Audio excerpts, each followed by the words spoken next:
Hello. Hi, Maggie. Hi. Let Hmm. me just make sure. Okay. I just want to make sure. Hello. Hi, yeah, I can see you. Hi. How are you? Great. Nice to see you. How's it going? Okay. Oh, Okay. Awesome. oh, Hi.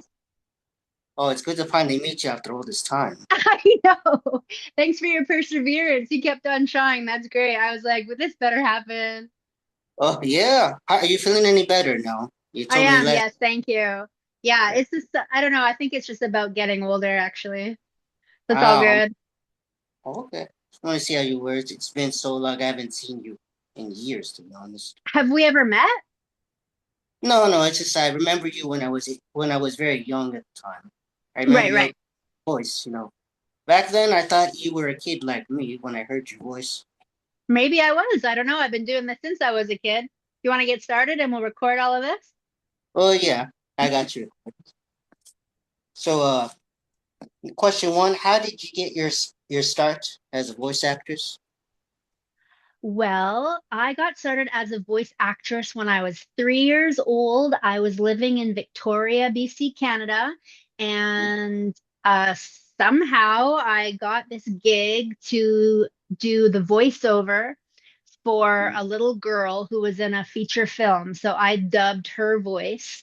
So she was 2 years old, actress in the film, and when I was three, I still had a little kid voice and I was more articulate than this little kid actress was. She was, still learning how to speak. And for some reason, I was more articulate with my language. So I got cast to be her voice. So I think it's called If You Could See What I Hear is a feature film. And the little girl actress, it wasn't her voice, it was my voice. So that was my first job. And then yeah, when I was 11, I got into the union. And before that, I was doing like commercials and things like that. And then when I was 11, I got into the UBCP, Union of BC Performers, and ACTRA is like the professional acting union in Canada. And I started getting more and more work after that. Mm, cool. Yeah. Question two, did you have any formal training? The formal training was professional work. So since I started at 3, I just got started. Um, I read the script, and then, well, like my mother was beside me, and she told me what to say, and I would just say it in kid style. Um, so actually, over the years, my professional training was professional work. So I would think I was just a natural. It came easy to me. I was always singing and dancing and making make believe at home with costumes. It just came really easy. And quite a few directors would say, don't get any professional training. You're already a natural. So over the years, when I got older, I enjoyed doing different training because it was fun to take acting classes and dance classes. And I studied clown as well. And I've had vocal coaching training as well. But that was more in my adult years. To when I first got started, I was just getting in there because it was fun. Wow. Cool. Question three, what was your first voice acting experience like? Well, the first one was the film that I told you about. Maybe then after that, I started doing, there's a company called the CBC. It's called the Canadian Broadcasting Company. And they're, a famous, it's like NBC, but in Canada, it's the CBC. And so they're a big network that makes their own TV shows. Um, from around 9, 10, 11, and 12, I was one of their main child actors on a lot of their radio plays. So we would go into this big building and they have CBC radio as well as they have CBC television network. So for the CBC radio, I was doing radio radio scripts where we would have a bunch of different actors and I was cast as the children roles like the daughter, the grandchild, the neighbor, etc. And we would do radio plays and there was actually like a foley, so the person doing like the sound effects where they would like chop wood in front of us, or they would like walk with shoes on rocks and they would like creak open the door and slam it. So kind of old school in the 80s and the 90s is when I first started doing that kind of work. And then from there, I started getting work on a lot of animation roles. Yes. Back in those days, it was more fun times. Now it's just more different now. More fun times. Yeah. I feel like back in those days there was less competition. Uh, Now everybody and their dog wants to be an actor. And so there's more competition. When I started in the 80s and the 90s, uh, yeah, I guess there was just maybe less people trying. I got my foot in the door, as they say, at a good time, and then just started to get my name out there as someone who was competent and efficient and quick. And I have a wide range. I was able to do a lot of different voices from high to low. Oh. Question four, do you have any stories about hell gigs or bad auditions? I mean, I even just did some voice auditions the last couple of days, and I'm at my mom's place right now, starting to celebrate the Christmas holidays. And I said to her, Mom, like, how many thousands of auditions do you think I've done over the years? And we were just agreeing, like, you know, over my 40-year career, I've done thousands of auditions. So just the what's the word? Uh, I can't think of one specific bad one, but just the idea of having to audition gets really tiresome. Maybe as an actor, you get the opportunity to audition for something that you're really excited about. And many times I've gotten like very close, like, oh, it's between you and this other person, and they bring you in and you meet everybody and they like kind of tempt you with how great it's going to be, and then you might not get it. So just the whole idea of auditioning can be tiring because you try your hardest and then you don't get it. And then you just have to be like, as an actor, you just have to be like not attached. I've learned the power of non-attachment to survive, really. Um, yeah. Thank you. Question five, do you have any roles that you're drawn to or really taking on? Recently, lately, Yeah, sure. um, well, I have a few things that I've just recently auditioned for that I'm hoping to get, but I've signed some NDAs, non-disclosure agreements, so I'm not really able to talk about it, but I'm in the running. And when I was younger, probably the shows that you know me for mostly are teenage girl voices. Even though I'm a mom now and middle aged, I still have a quite young voice. Um, and so I still do get those young girl roles. But I'm also enjoying going down into my deeper register and allowing myself to be more of a villain. I think I used to be a little bit afraid or concerned that I want to be known for a legacy of uplifting work. I want to be, when people listen to my voice, I want them to feel inspired. I want them to feel love. I want them to feel good vibes because I feel the world needs more positive energy. And that's the type of person I am. So I used to be afraid or pushing away the villain roles because I feel like there's enough darkness and evil and pain in the world. Why perpetuate it? Why be part of that? And I still believe that to an extent. And yet, as I'm getting older, I've had lots of philosophical discussions about this with my daughter and my mom and friends and family. And it's like there is a dark and a light in the world, just like, the Jedi and the Sith, there's the dark and the light.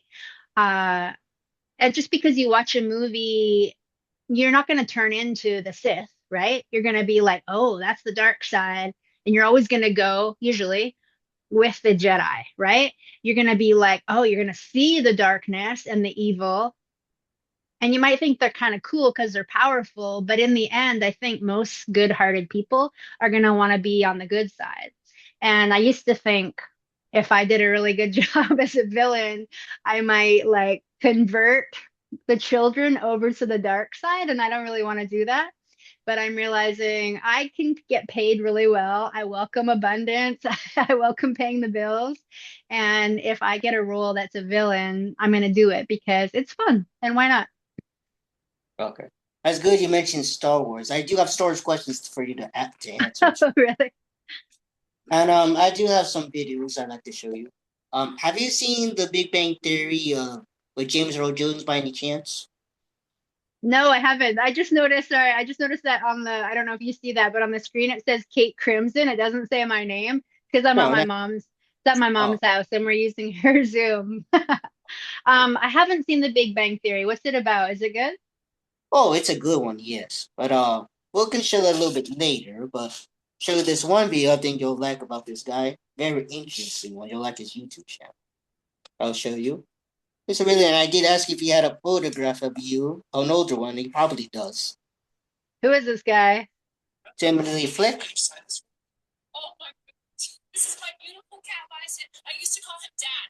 Hey, Chuck, can you sign this for me? Yeah. Oh, man, Okay, I have seen that guy. That would be What? funny. Are you gonna show me an old photo of me? I asked him if he has one, but he probably does. So maybe in time he'll probably meet you in a convention. I was just at a convention this summer. I was brought to, maybe you know, it's called the Uncanny Experience. Do Mhm. you want me to watch this more? It's almost over. It's just a short one. I do notice that I look profoundly jet lagged. Hey, Mark, can you sign this for me? No, no, no, no, no, no. What does he do? Does he sell them or he just keeps them for his own collection? Basically, he has them signed, of course. He does his own channel, so Right? interesting person. He's a YouTuber. Yeah. He does a good job. So Timothy Flick, if you ever get a chance to meet this guy. Fun. Yeah. I don't know if he's interested in my work, but if he is, I'll sign Yeah, something. I did ask him. He probably does. As I mentioned, I hope you do meet with him. That's funny. All Yeah, right. I have an acting agent and then I also have like a anime convention agent. Uh-huh.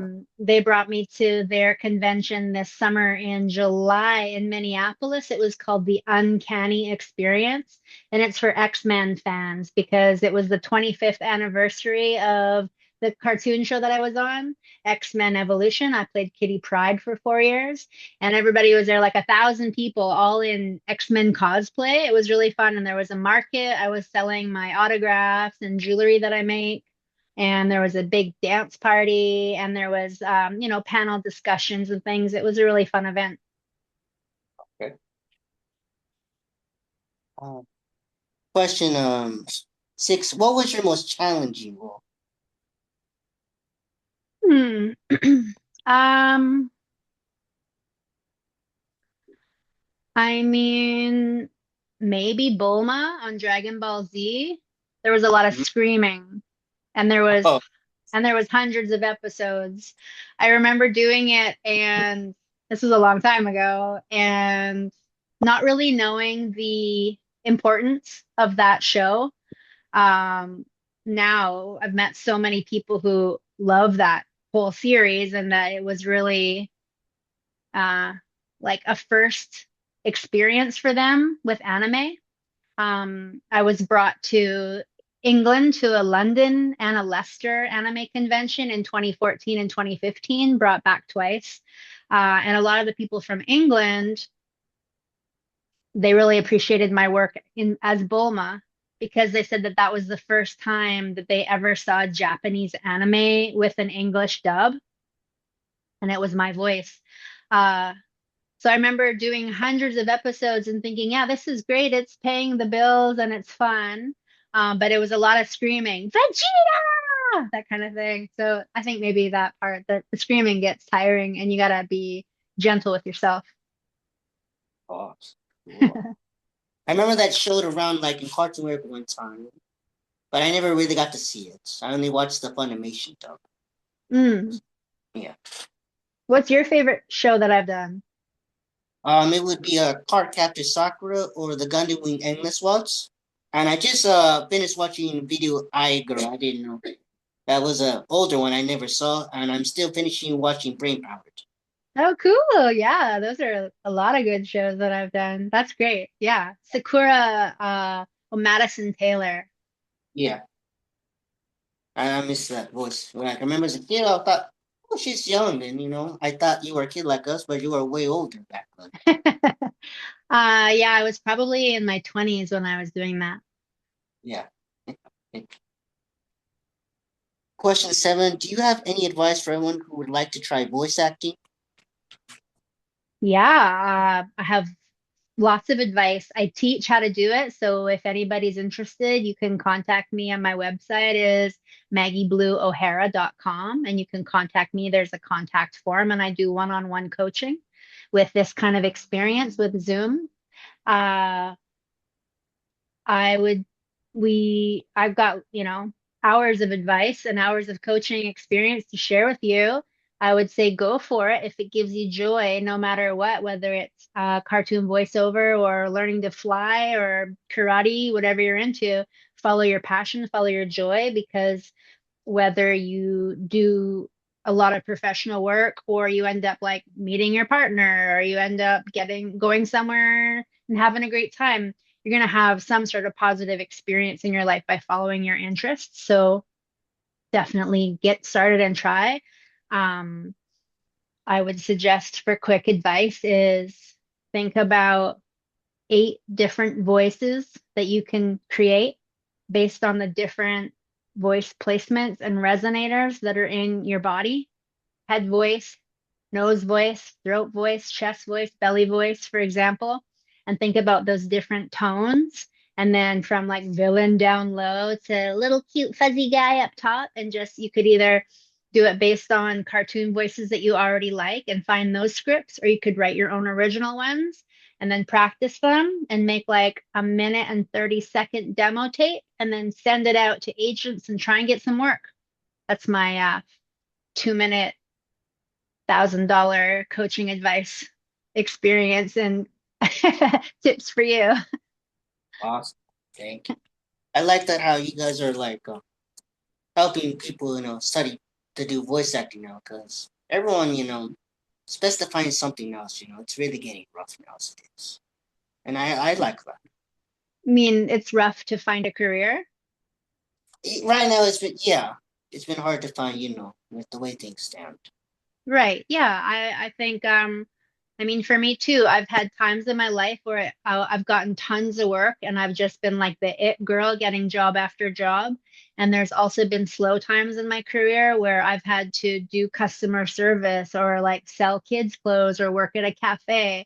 So even though I've got a great resume, there's also been times in my life where I have been humbled and figured out, well, just to pay the bills, I got to do a regular job too. And even though maybe that's not my favorite work, sometimes we have to learn how to get by in other ways. So I think keep up with your artistic expression and then also find ways to pay the bills. And hopefully it can be both. And if not, at least you're still being artistic and you're paying the bills. Question question 8: do you watch anime regularly? If so, do you have a favorite show? You know, to be honest, I don't. I have Instagram and Facebook, and I definitely do some hours of scrolling on that throughout the day. Um, I watch some sort of YouTube things sometimes, but it's not much cartoons. Um, I've never been much of a TV watcher. My mom brought me up to really check out a lot of the old 1930s, 40s, 50s, 60s film. So I know some about film. I think I liked, excuse me, The Simpsons, of course. When it was kind of first coming out, I really enjoyed, like every week I would watch The Simpsons. But I don't have one right now that I'm watching. No. There's some good ones. But if you ever get a chance to watch Star Wars Visions, it's a really good anime one you have to watch. Stars Visions? Star Wars Visions, yeah. Star Wars Visions. Is it on Yeah. Netflix or where? On the Disney Plus. But there's All other right. websites you can watch it. Yeah. Cool. Maybe my email is Jedi Blue, and I always Oh, felt like I was a Jedi because I'm here to fight the darkness and remember that the life force energy starts within. So I totally am a Jedi, and I'm here for the goodness on life on Earth. it's really good. It's like 9 episodes, but they're really good with different animations they did. Oh, Different cool. stuff. Really need I'd to love see it. Cool. I'd love to do a voice on a Star Wars show. I can send you later. Okay. Question 9. Is there any animated character, past or present, that you wish you could play? Ooh, good one. Yeah. Hmm. I mean, for villains, my daughter and I just watched The Little Mermaid and the Ursula character. She's got such a great voice. Poor unfortunate souls. I mean, I love to sing, and it'd be so fun to be like in a Disney animation and be able to sing. And then I also have always, my mom used to think when I was little that I looked like Snow White. So, like if I could animate or do the voice of Snow White in a new one, that'd be amazing. Do Snow White or maybe the mirror mirror on the wall, the stepmom. That'd be cool too. Oh, okay. Question 10. Who are some of your people to work with? Ooh, I mean the X-Men cast I definitely bonded with. Um, Megan Black, she played Rogue, and her and I actually were both in Minneapolis this summer, so we bonded again. It was great to see each other 25 years later, and now we're both moms, so we're still looking fit and fairly youthful and still had lots of fun energy. So it was fun to dance around together and be on the panels together. Scott McNeil, he played Wolverine. He was always really outgoing and with his alpha male energy and playing Wolverine, he was fun. Sam Kuth, I worked with him on Ninjago when I played Ultraviolet. And perhaps Kirby Morrow. Uh, He played Cyclops, so we were good friends and we worked together as acting teachers as well. And he passed away a few years ago. yeah. I remember I was going to ask about him and you're in another question, but so can I ask him about him right now? What was it like working with him? I really miss him. He was a part of my childhood. Yeah, Really. I mean, we worked together quite a lot on quite a few different shows. He was always really friendly, always give me a warm hug. I always considered him a handsome guy, one of the guys who was always like looking good and friendly. And he was really talented. He played Cyclops, so we worked together every summer for 4 years on X-Men. Yeah, it's too bad that he had to go before his time, or perhaps it was his time. Maybe for the highest good of all, he's happier now. Yeah. I was so sad and it was so unexpected when he died when it was a really bad timing when we were all going through when COVID hit. It was really sad. Yeah, I mean, that's probably why he's gone, is he was having a hard time too. Yeah, a lot of people passed away during that time. It was an emotional time, financially and health-wise, and we didn't know what was going on in the world. It took a really strong spirit to be able to survive all of that. Question limit. Do you have any advice for people to prepare for auditions? Yeah, work with me and I will coach you and teach you how. In a quick way, look at the script, read it many times, get your pen out, and think about what the client wants. Think about, as a producer and a director and a writer, when they're listening, what are they wanting, and try to deliver that. Question 12. Do you have any advice for people to boost their name and start getting roles? I always am an advocate of doing your own projects. Like there was a time in my life where I think it was actually after X-Men, I fell in love with the Hong Kong theater director, and we moved back to his city, which was Hong Kong. And for 10 years, I was out of the North American film industry, and I was co-artistic director of a multimedia theater company, and we made our own work. So I would suggest making your own work. If you're simply a voiceover actor and you don't have any other talents, then find other people that are illustrators, find other people that are script writers. Or if you have all three of those, get a tablet and start coming up with your own ideas and make even from stick men. There's like some cute little simple animated YouTube videos or TikTok videos. Just start making your own. Don't get depressed and wait around for somebody else to hire you and just wish that you were doing it. Come up with a cool idea. What's your favorite voice?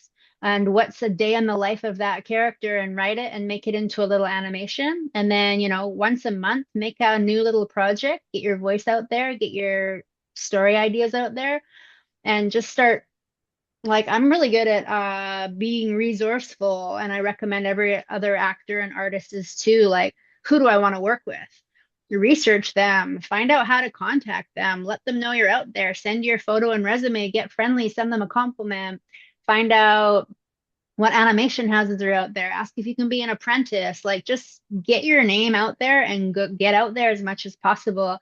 Be confident, smell good, be clean, dress well, be eloquent, and eye contact, and let them know that you're professional and reliable.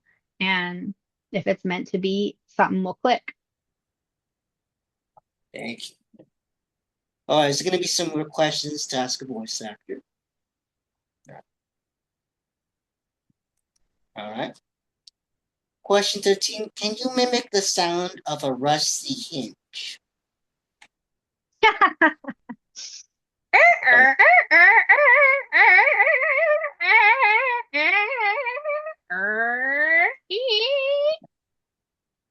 That's my best. That's your best. Okay. Thank you for that. So another weird one. Question 14. Can you do a voice that sounds like Potato trying to sing opera? Oh my goodness, I just love opera. I can't believe how much I love it. Oh, my mommy says I should just focus on doing the mashed potato dance, but I love opera.